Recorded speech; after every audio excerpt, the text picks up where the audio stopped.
വെക്കാൻ വേണ്ടിയിട്ട് ഈ ഒരു കപ്പ് 2 കപ്പ് വെള്ളം വെക്കും.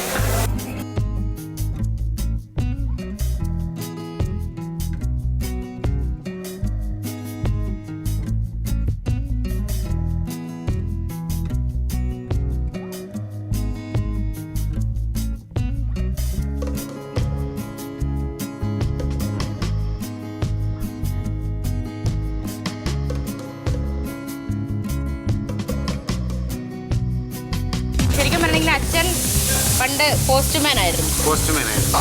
മുജുകുന്ന് ഒരു 11 വർഷം സോഷ്യൽ ഡിപ്പാർട്ട്മെൻറ്റിൽ ED പോസ്റ്റ്മാനായിട്ട് വർക്ക് ചെയ്തിട്ടുണ്ടായിരുന്നു. അതിനുശേഷമാണ് 1990 LIC ജോലി കിട്ടുന്നത്.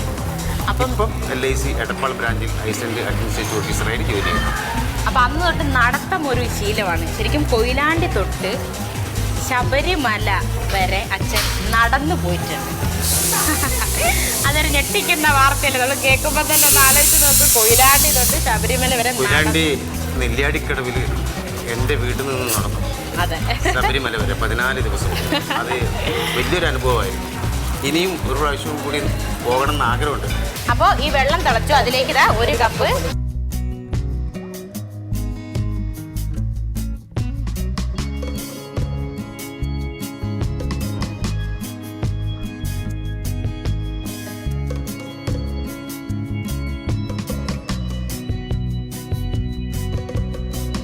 ബീഫ് ഒരുവിധമായി. ഇത് നല്ലവണ്ണം കുഴക്കണം. കുഴക്കണമെന്ന് പറയാനറിയില്ല. കുഴക്കണമെന്നാണ് ഉദ്ദേശിച്ചത്.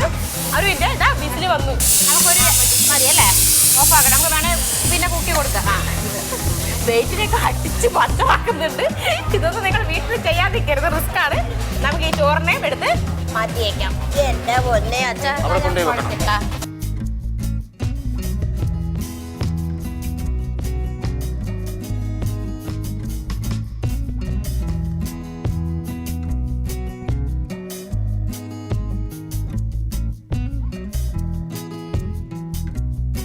വലിയൊരു കലാകാരിയുടെ മകളാണ് രോഹിണി എന്ന് പറഞ്ഞ ഒരു അമ്മ അല്ലേ, പറഞ്ഞെടുക്ക് രോഹിണി.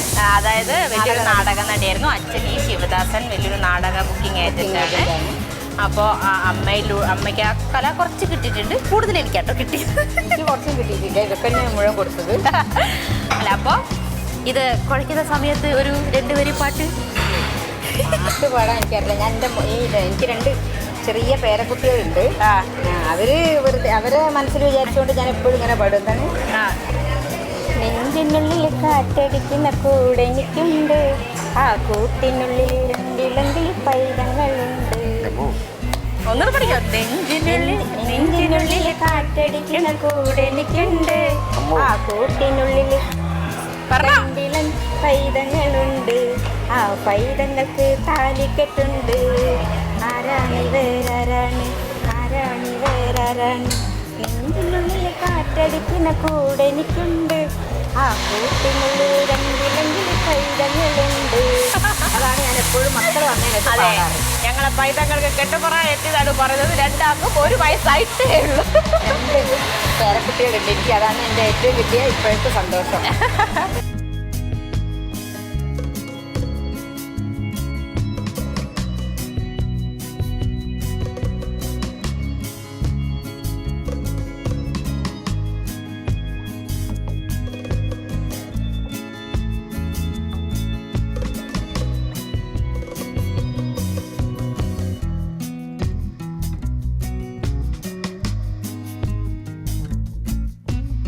നൈസ് പത്തിരിയാണ് ശരിക്കും നമ്മൾ കോഴിക്കോട് നൈസ് പത്തിരിയും കോഴിക്കറിയാണ്. ഇത് ഉണ്ടാക്കിയിരിക്കുന്നത് ചട്ടിപ്പത്തിരി, അതായത് കട്ടിപ്പത്തിരി. ഇത് ചട്ടിയിൽ ഇങ്ങനെ ചുട്ടെടുക്കുന്നതാണ്. നമുക്കിപ്പോൾ ഇന്ന് പാൻ വെച്ചിട്ട് അതിൽ കട്ടിപ്പത്തിരി റെഡിയാക്കണം.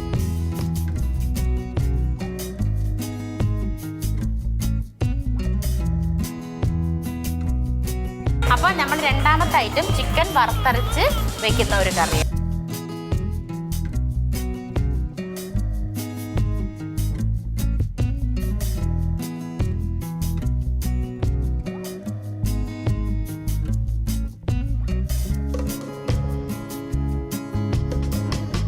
അപ്പോൾ ഇത് ചിക്കൻ വറുത്ത വറുത്തരച്ച കറി വയ്ക്കാൻ വേണ്ടിയിട്ട് നമ്മൾ ചിക്കനിലേക്ക് മുളകും പൊടിയും മല്ലിപ്പൊടിയും മഞ്ഞൾപ്പൊടിയും ഉപ്പും ഇട്ടിട്ടുണ്ട്. മുളകും പൊടിയും മല്ലിപ്പൊടിയും നമ്മൾ വറുത്തിട്ടാണ് ഇതിലേക്ക് ഇട്ടിരിക്കുന്നത്.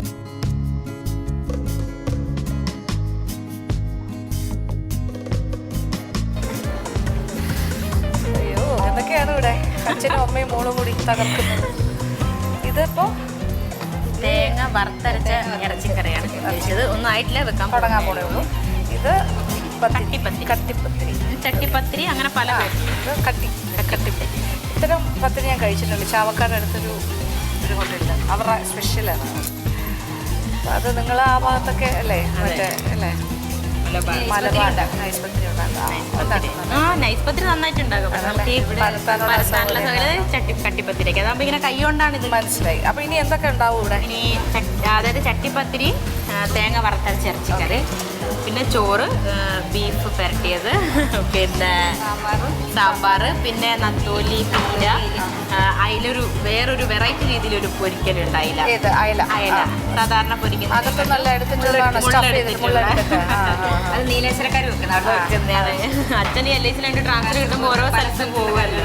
അത് കൊള്ളാം. നല്ല പക്ഷേ പാചകത്തിന്റെ കാര്യത്തിൽ ഞാൻ പിന്നിലേക്കാണ്. പക്ഷെ മോറൽ സപ്പോർട്ട് കൊടുക്കുന്നില്ല. അച്ഛൻ കൂടെ നിന്ന് സഹായിക്കല്ലേ? എന്താ വേണ്ടേ? വീട്ടില് അമ്മയുടെ സർട്ടിഫിക്കറ്റ്. അതെ, പിന്നെ ആരത് വേണമല്ലേ? അപ്പൊ പിന്നെ ഇത് പറഞ്ഞൊക്കെ ചെയ്ത് ഇങ്ങനെ ശീലമില്ലാത്തത് കൊണ്ടുള്ള ഒരു വിറയലും ആ പ്രോസസ് ഒക്കെ കറക്റ്റ് ആയിട്ട് പറഞ്ഞ് കാണിക്കുക. പറഞ്ഞു ചെയ്ത് ഇങ്ങനെ ചെയ്ത് അപ്പൊ എല്ലാവർക്കും മനസ്സിലാക്കി പഠിക്കാൻ പറ്റുമല്ലോ കാണുന്നവർക്ക് അല്ലേ? ഓക്കെ, അപ്പൊ നടക്കട്ടെ. അപ്പോൾ ഇത് ചിക്കൻ വറുത്തരച്ച കറി വയ്ക്കാൻ വേണ്ടിയിട്ട് നമ്മൾ ചിക്കനിലേക്ക് മുളകും പൊടിയും മല്ലിപ്പൊടിയും മഞ്ഞൾപ്പൊടിയും ഉപ്പും ഇട്ടിട്ടുണ്ട്. മുളകും പൊടിയും മല്ലിപ്പൊടിയും നമ്മൾ വറുത്തിട്ടാണ് ഇതിലേക്ക് ഇട്ടിരിക്കുന്നത്. ഇനി ഇതിലേക്ക് വേണ്ടത് വറുത്തരച്ച് ആണ് നമ്മളിത് കറി വയ്ക്കാൻ പോകുന്നത്. അപ്പോൾ നമുക്ക് തേങ്ങ കുറച്ചെടുത്ത് വറുക്കാം. ഉലുവ വേണ്ട? ഉലുവതെ വേറെ എന്തൊക്കെയാണ് വേണ്ടേ? തേങ്ങ എത്ര മതിയോ? അപ്പോൾ നമ്മൾ കുറച്ച് വെളിച്ചെണ്ണ ഒഴിച്ചു, തേങ്ങ ഇട്ട് നന്നായിട്ട് വറക്കാൻ പോവാണ്. ഇനി തേങ്ങയിലേക്ക് എന്തൊക്കെ വേണം?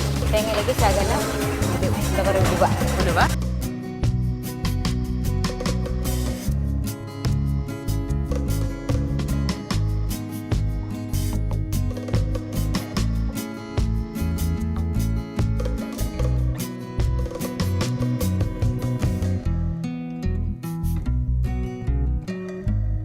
കുറച്ച് ഇഞ്ചി ഇട്ടിട്ടുണ്ട്. അതൊക്കെ എല്ലാവർക്കും അറിയുന്നല്ലേ. പച്ചമുളക് സാധാരണ ഇറച്ചിക്കറി വെക്കുന്ന പോലെ തന്നെ ഇഞ്ചി, പച്ചമുളക്, വെളുത്തുള്ളി.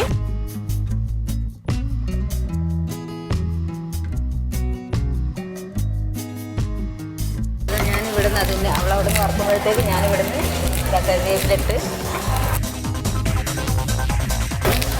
പച്ചമുളക്, ശകലം തക്കാളി,